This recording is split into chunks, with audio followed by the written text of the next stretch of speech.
Bismillahirrahmanirrahim. Assalamualaikum warahmatullahi wabarakatuh. Innal hamdalillah nahmaduhu wa nasta'inuhu wa nastaghfiruh wa na'udzu billahi min shururi anfusina wa min sayyiati a'malina may yahdihillahu fala mudhillalah wa may yudhlilhu fala hadiyalah. Segala puji milik Allah Subhanahu wa taala.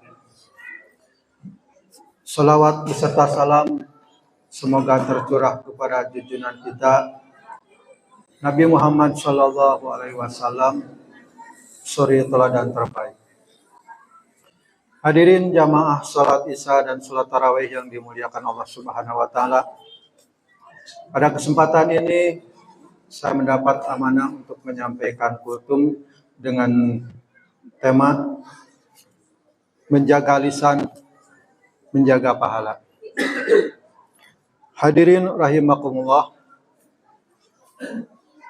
Ramadan bukan hanya tentang menahan lapar dan dahaga. Ramadan adalah madrasah jiwa, tempat kita belajar mengendalikan diri, termasuk menjaga lisan. Banyak orang yang berpuasa tetapi tidak mendapatkan apa-apa dari puasanya kecuali rasa lapar dan haus. Pertanyaannya, why? Mengapa? Karena lisannya tidak dijaga. Rasulullah Shallallahu Alaihi Wasallam bersabda, siapa yang tidak meninggalkan perkataan dusta dan perbuatan buruk, maka Allah tidak butuh ia meninggalkan makan dan minum. Hadis ini mengingatkan kita bahwa inti puasa adalah pengendalian diri, terutama di dalam berbicara. Lisan kecil bentuknya, namun besar dampaknya.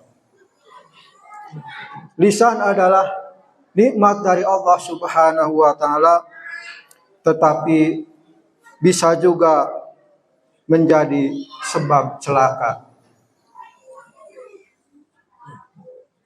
Dengan lisan orang bisa masuk surga karena zikir dan nasihatnya. Dengan lisan pula orang bisa masuk neraka karena dusta dan fitnah. Allah Subhanahu wa taala berfirman dalam Quran surat Qaf ayat 18, A'udzubillahi minasyaitonirrajim. Ma yalfidu min qaulin illa ladaihi raqibun atid. Bahwa tidak ada satu kata pun yang diucapkan melainkan ada malaikat yang mencatatnya, yaitu malaikat raqib dan atid.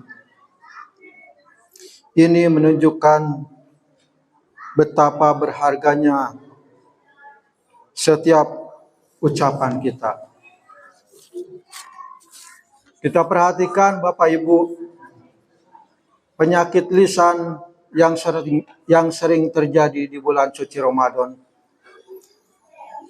Yang pertama yaitu ghibah atau menggunjing.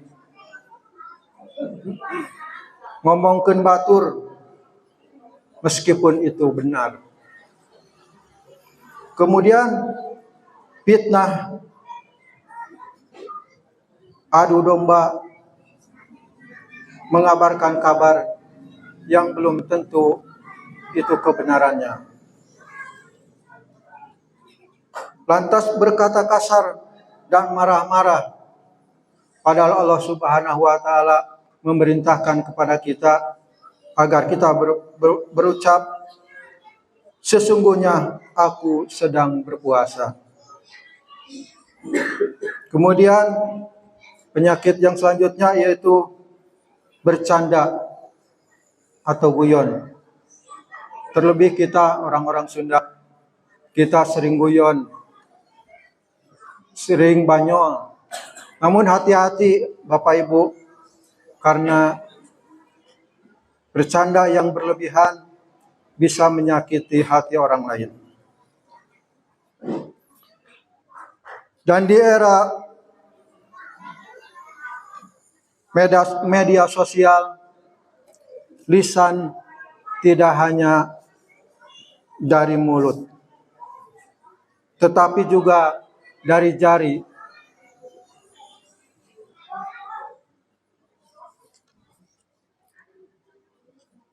Dari mengomentari dan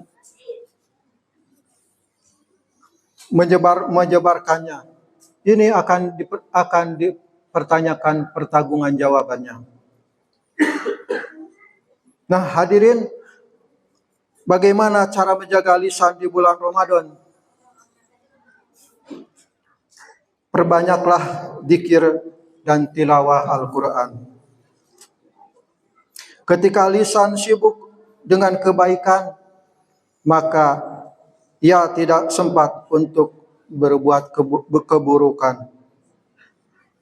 Berpikirlah sebelum berbicara. Tanyakan pada diri, apakah ini benar? Apakah ini perlu? Apakah ini bisa menyakiti orang lain?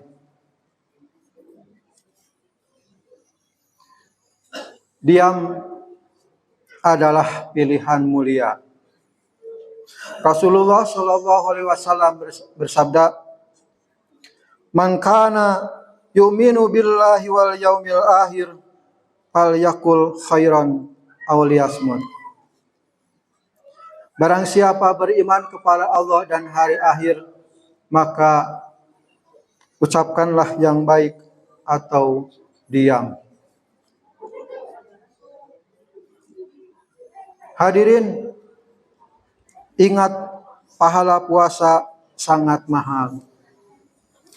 Jangan sampai pahala sebulan penuh hilang karena satu kalimat. Menjaga lisan sama dengan menjaga pahala.